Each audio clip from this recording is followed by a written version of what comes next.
Bu bemorimiz bizga shu holatda kelgan edilar. Endi diqqat bilan qarang, bu koronkamizni qo'yganimizdan keyingi natijamiz.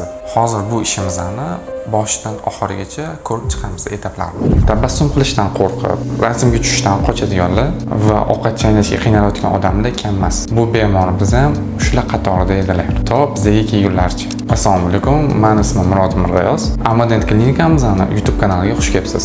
Bugun shu keysimiz jarayonlari haqida gaplashamiz. Videoni oxirigacha ko'ring, sizga sovg'amiz bor. Mana bemorimizning do holatlari. O'zingizlar ko'rib turibsizlar, tish qatorida tishlar yo'q va eski koronkalari mavjud. Bu tepa tishlarning ko'rinishi, bu eski koronkalari metallический qo'yilgani.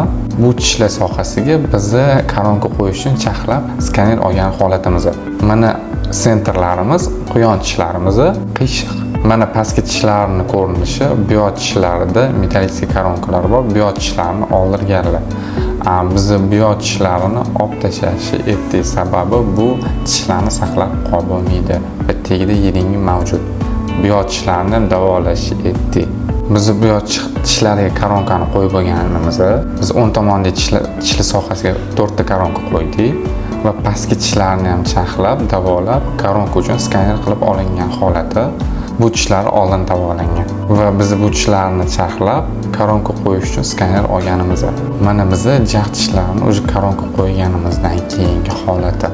Bir tomon jag'larini tishlash uchun funksional qilib berdik. Mana shu olti tishlarni chaqlab 7 ta koronka qo'yish uchun tayyorlayotgan bosqichimiz. Bu tishlarimizdan chaqlangandan keyingi ko'rinishi. Sizlarda savol tug'ilishi mumkin, koronka uchun tishda nervi olindimi degan. Yo'q, mana o'zingizlar ko'rib turibsizlar, tishlarimizdan nervini olmasdan turib, suv yordamida koronka uchun chaqlagan holatimiz. Mana tishlarimizdan oldindan ko'rinishi. Bu sirkon koronkamizning ko'rinishi. Tishlariga qo'ymasdan oldingi holati. Mana bu ichki tomonning ko'rinishi. Mana 7 ta tish, bitta tishimiz must holatda turibdi.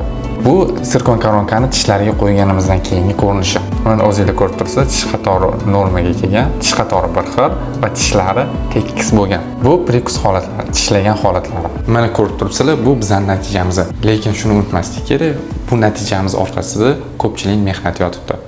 Agar tishlar shu ahvolda bo'lsa, sirkon koronkalar yordamida tish qatorini va estetikani to'g'irlamoqchi bo'lsangiz, konsultatsiyamizga yozilishingiz mumkin. Videoni boshida aytilgan sovg'am shundan iboratki, bizning 400 ml konsultatsiyamiz siz uchun tekin bo'ladi. O'zi sirkon koronka nima va uni narxi bo'yicha ma'lumot olmoqchi bo'lsangiz, pastda saytimiz linkini qoldirganmiz. Saytimizga kirib bemalol ma'lumot olishingiz mumkin va ular sizga ma'qul keladigan bo'lsa, raqamlaringizni qoldirsangiz, biz siz bilan bog'lanamiz.